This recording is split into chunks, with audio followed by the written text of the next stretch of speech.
Hey everybody, welcome to my channel, or welcome back to my channel, Chatting with Chops. We're gonna try and see if we can make some of those awesome Subway cookies today, the raspberry cheesecake cookies, but we're gonna make ours strawberry, and I'm gonna show you how to make them vegan too. So let's get started.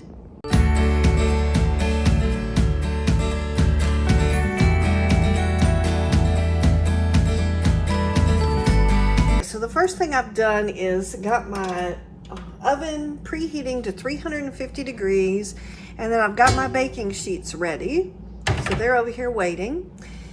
So the first thing that we need to put into our large mixing bowl is our butter, and we have a half a cup, which is a whole stick of just regular unsalted butter. And this is the part where I told you I was going to show you how to make it vegan. If you want to make this vegan, all you need to do is just use your vegan butter. Okay, and then we're going to put our cream cheese in. We have 4 ounces of cream cheese. And again, same thing, if you want to make this vegan, just buy you some vegan cream cheese. Which I was very happy to report that our local grocery stores are starting to do better about carrying some vegan ingredients. Yay! Yay for our little vegans. All right, and now we're gonna cream this together. So the next thing we need to do is add in our sugars. So we're gonna add in 3/4 of a cup of our brown sugar.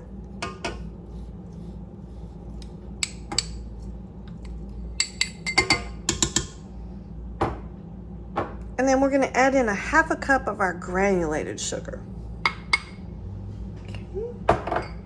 And we're just gonna blend that together real quick. Next thing to enter is in our egg, which again, if you want to make this vegan, then you would use, since it's only 1 egg, you would use 2 ounces of unsweetened applesauce. Get that in there. And we're going to add in our vanilla extract. Okay.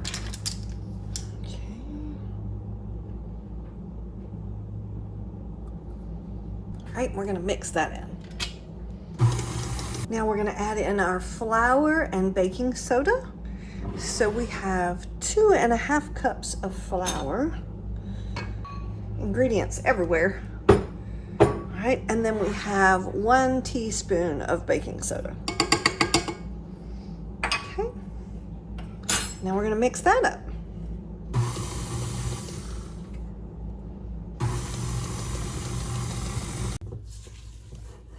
So we got everything all nice and mixed in. Now we're gonna fold in our 1 cup of white chocolate chips. I'm gonna do this half and half so I can make sure my chocolate chips get mixed in really good. This cookie dough is a little bit thick, so you're gonna get your arm work out. So now I'm gonna do the other half.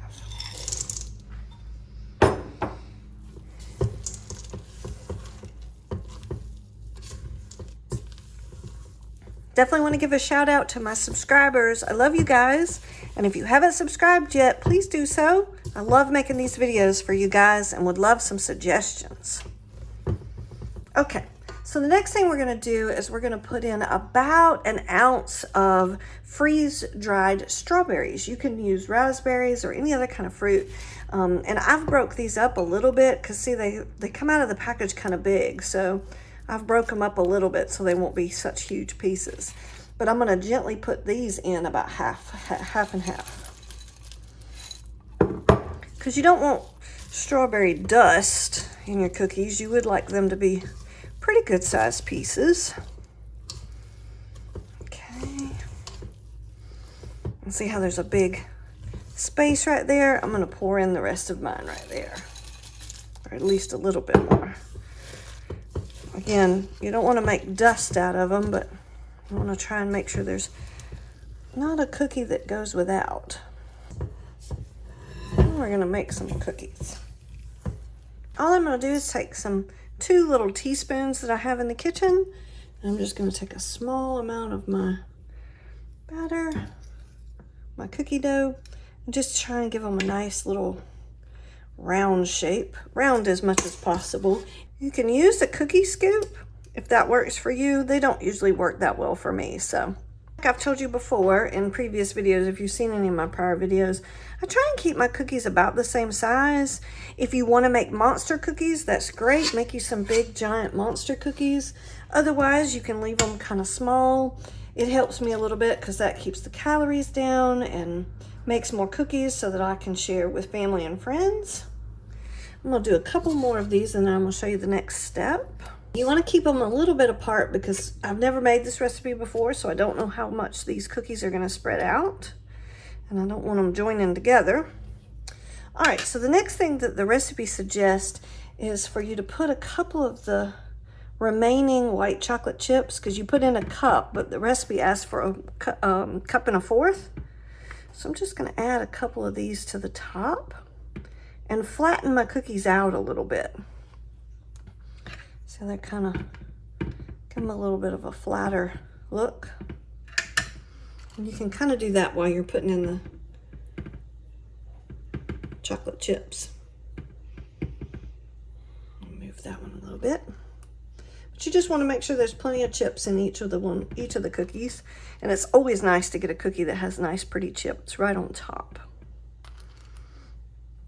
All right, and then we're going to bake these in the oven at 350 degrees for about 12 to 14 minutes, depending on what your oven is.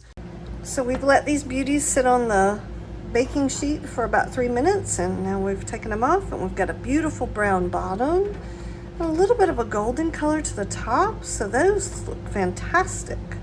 So I'm just gonna keep cooking these up, and I will bring you back and let you see them all together, and we'll try one out and see how they taste once they've cooled off a little bit. The recipe does say to leave them on the cookie sheet for about 3 minutes to cool before you move them, so they're given kind of a finish off of their baking. So we finished baking them up, and look how gorgeous they've turned out. Yum. I've got a couple of dozen here. So we're just gonna let them sit on my cooling rack for a while and completely cool off, and then I'm gonna wrap these up as a gift. Woo. Hope you like this video. Please like and subscribe because I love making videos for you guys. And we're gonna try one and see what I think. They really turned out gorgeous though. I'm very happy with how they turned out. And I'll probably try these with some freeze-dried raspberries because my husband loves raspberries. And don't forget, like I talked about how to make them vegan, all you need to do is make sure that you use vegan butter. Use 2 ounces of applesauce instead of the egg, and then make sure that your chocolate is vegan, which most of the stores now are carrying vegan chocolate. Hey, I really hope you enjoyed this video, and please like and subscribe because I love making videos for you, and I'll catch you on the next bake.